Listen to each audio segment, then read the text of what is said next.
یعنی آپ کے 5ویں گھر میں موجود ہے، اتنے طویل قیام کے بعد آپ اس کے اثرات سے بخوبی واقف ہو چکے ہوں گے۔ 5ویں گھر کا تعلق غیر سنجیدہ محبت یعنی رومانس، تفریحات، تخلیقی سرگرمیاں اور آپ کی زندگی میں شامل جو بچے ہیں ان سے ہوتا ہے۔ پلوٹو ایک طویل عرصہ سے یا طویل قیام کے لیے اگلا جو فیز آ رہا ہے اس کا وہ آپ کے دوسرے یعنی دولت کے گھر میں جو ہے نا وہ موجود ہے۔ اس کا یہاں ہونا اس گھر کے امور میں گہری تبدیلیوں کا باعث بن سکے گا۔ ہمیں امید ہے کہ یہ تبدیلیاں آپ کے لیے مثبت نوعیت کی ثابت۔ برج دلو ایکویریس، یہ مکمل چاند جو ہے وہ آپ کے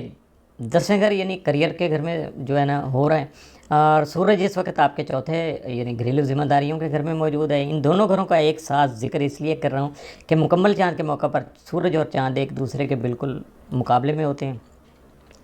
اس لیے جن گھروں کے یہ مہمان ہوتے ہیں یا جہاں یہ موجود ہوتے ہیں ان کے درمیان میں کسی کا تناؤ اور تصادم کی صورتحال بھی پیدا ہو سکتی ہے۔ آپ کا اس حوالے سے باخبر رہنا جو ہے نا وہ زیادہ ضروری ہوتا ہے۔ سادہ سی بات یہی ہے سمپلی کہ اس مکمل چاند کے موقع پر آپ کو اپنی گھریلو اور پیشہ ورانہ زندگی جو ہے ان کے درمیان میں آپ کو توازن یا بیلنس جو ہے نا وہ قائم رکھنے کا چیلنج درپیش ہو سکتا ہے۔ حالات و واقعات ایسے ہو سکتے ہیں کہ آپ کو یہ ذرا کرنا مشکل ہو جائے، لیکن آپ جب ٹھان لیں گے، سوچ لیں گے تو کر بھی سکیں گے۔ عطارد، زہرہ اور نیپچون اس وقت برج حمل میں یعنی آپ کے تیسرے گھر میں موجود ہیں۔ اس گھر کا تعلق اظہار ابلاغ یعنی کمیونیکیشن اور اعلیٰ تعلیمی اور ادبی مشاغل سے جو یا اس سے ریلیٹڈ جو امور ہوتے ہیں ان سے ہوتا ہے۔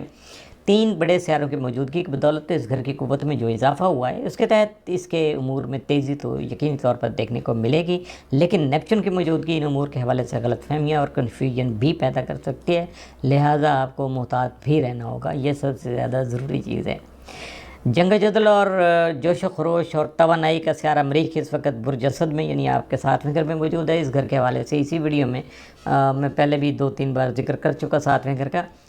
کہ اس کا تعلق جو ہوتا ہے وہ سنجیدہ محبت، دائرین رفاقتوں، قانونی معاملات اور معاہدوں اور شراکت داریوں سے ہوتا ہے جو کاروباری بھی ہو سکتی ہیں اور جذباتی بھی۔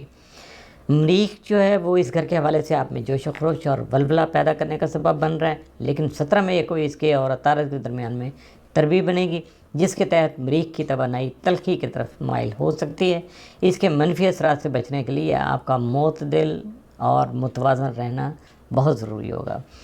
اب سنجیدہ محبت کی جو بات کر رہے تھے 7ویں گھر سے ریلیٹڈ جو ہے، تو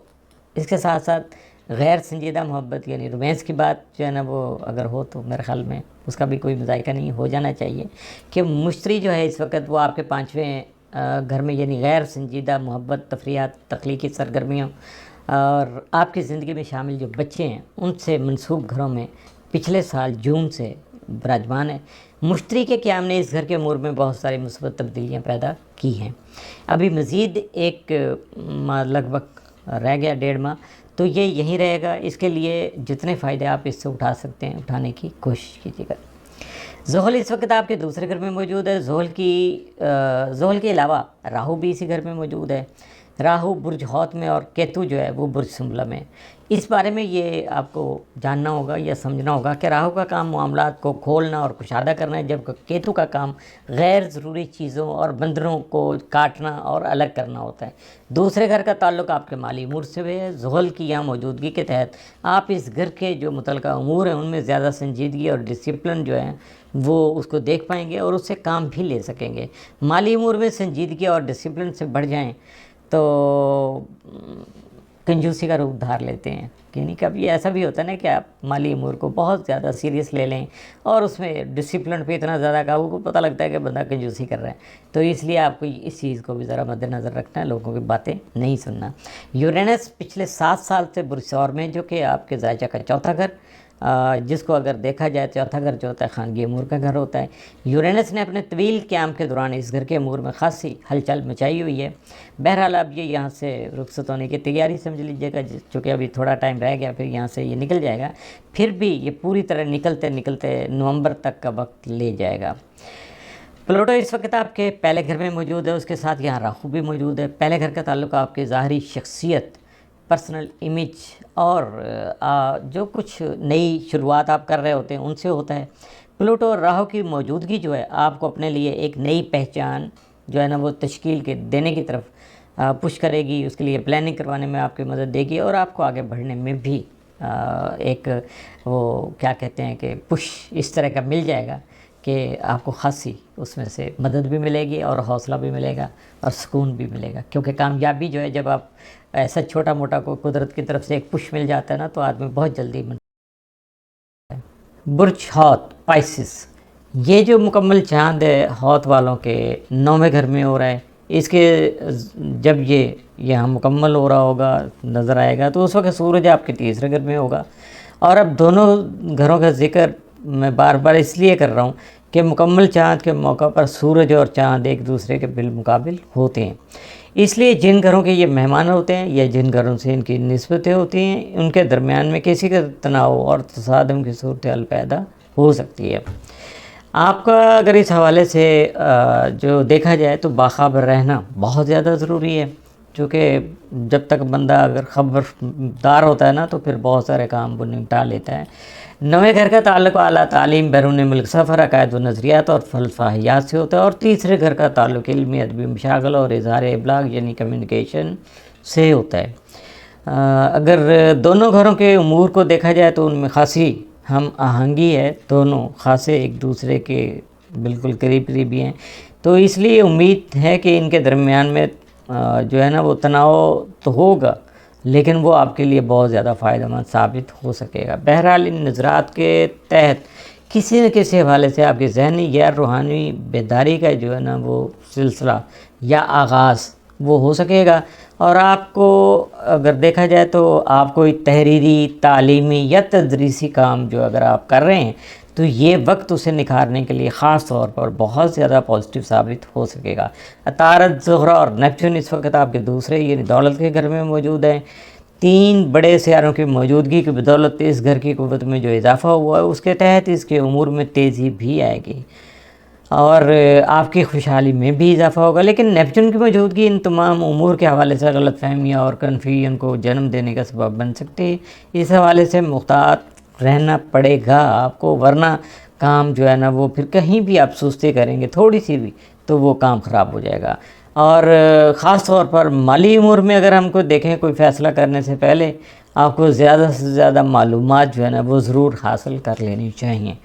یہ نہ ہو کہ آپ کام شروع کر دیں اور معلومات آپ کے پاس ہوں نہیں تو پھر آگے بھی آپ نہیں بڑھ سکیں گے، مشکل ہو جائے گی۔ مریخ اس وقت آپ کے 6 گھر میں موجود ہے۔ اس گھر کا تعلق آپ کی صحت اور جو ڈیلی ایکٹیویٹیز ہے یا روزمرہ جو آپ کا روٹین ورک ہے اس سے ہے۔ اس کی یہاں موجودگی کے تحت آپ کسی نئی جو ہے نا ورک روٹین یا فٹنس پلان کی طرف متوجہ ہو سکتے ہیں، لیکن تناؤ اور جھنجھلاہٹ سے آپ کو بچنا ہوگا، اور خاص طور پر 17 مئی کے بعد تو، کیونکہ اس روز عطارد اور مریخ کے درمیان جو ہے نا وہ تربی بن رہی ہے۔ مشتری پچھلے 1 سال سے برج جوزہ میں یعنی آپ کے 4تھے گھر میں موجود ہے، اور اس کے تحت آپ کے خاندانی جو معاملات ہیں اور گھریلو امور ہیں ان میں وسعت پیدا ہو رہی ہے۔ یہ عمل جو ہے نا مشتری کے یہاں موجود رہنے تک یعنی اگلے ماہ تک جو ہے وہ جاری رہے گا۔ ہو سکتا ہے پچھلے 1 سال کے دوران آپ کو کسی نئی اور بہتر رہائش میں منتقل ہونے کا موقع بھی مل چکا ہو اور آپ نے گھر جو ہے نا وہ چینج کر لیا ہو۔ تو اس کے علاوہ اگر آپ کا خاندانی جو حلقہ ہے اگر اس کو دیکھا جائے تو اس میں جو ہے نا وہ اضافہ بھی ہو سکتا ہے، اس کی وسعت بڑھ سکتی ہے۔ زحل آپ کے اپنے جو ہے نا برج ہاتھ میں چونکہ موجود ہے، اور یہاں جو ہے نا یہ پہلا گھر سمجھ لیجیے گا، تو اس کے ساتھ ساتھ راہو بھی یہاں موجود ہے۔ یہ نظرات آپ کو ذاتی ذمہ داری لینے، خود آگاہی پیدا کرنے اور خود پر محنت کرنے کی طرف مائل کریں گی، جو کوئی جو ہے وہ آسان کام تو نہیں ہوتا ہے، اس لیے خود کو آپ کو تیار رکھنا ہوگا، کیونکہ مشکل کام اگر آپ انجام دیں گے تو یقیناً اس کا رزلٹ بھی بہت دیر تک آپ کو ملے گا، اور آسان کام ہے جلدی سے کیا، جلدی سے پروفٹ لیا یا فائدہ لیا اور اس کے بعد اس کے مفادات ختم ہو گیا آپ کے، تو یہ چیز آپ کو ذرا دیکھنا ہوگی۔ اور اب یورینس کو اگر دیکھا جائے تو وہ برج ثور میں ہے یعنی آپ کے زائچہ کے تیسرے گھر میں، اور چونکہ اس گھر کا تعلق جو کمیونیکیشن جو ہے اس سے ہے، اظہار ابلاغ سے ہے، علمی ادبی مشاغل سے ہے، اور یورینس پچھلے 7 سال سے اس گھر میں موجود ہے، اس لیے اس دوران آپ سیکھنے سکھانے اور کمیونیکیشن کرنے کے غیر روایتی جو طریقے ہیں ان کو سیکھنے کی طرف بھی ضرور مائل ہوئے ہوں گے۔ اب بھی آپ کسی ایسے نظریے یا کورس کی طرف راغب ہو سکتے ہیں جو روایتی تو ہو سکتا ہے نہ ہو، مگر اثر انگیز جو ہے نا وہ بہت زیادہ ہو سکتا ہے۔ اب یہاں رہ گیا پلوٹو، اس وقت جو کہ وہ برج دلو میں آپ کے 12ویں گھر میں، اس گھر کا تعلق روحانی امور سے ہوتا ہے۔ پلوٹو کی یہاں موجودگی آپ کے لاشعور کے جو کاٹ کباٹ کی جو صفائی کا عمل پیش کر رہی ہے، تو یہ موجودگی جو ہے وہ اس کے تحت آپ کو عجیب و غریب خیالات بھی آ سکتے ہیں اور خواب بھی آ سکتے ہیں، تو اس لیے آپ کو پریشان نہیں ہونا چاہیے، اور کسی صاحب علم جو بندہ ایسا آپ کی نظر میں ہو تو یقیناً اس سے آپ کو رہنمائی حاصل کرنا چاہیے۔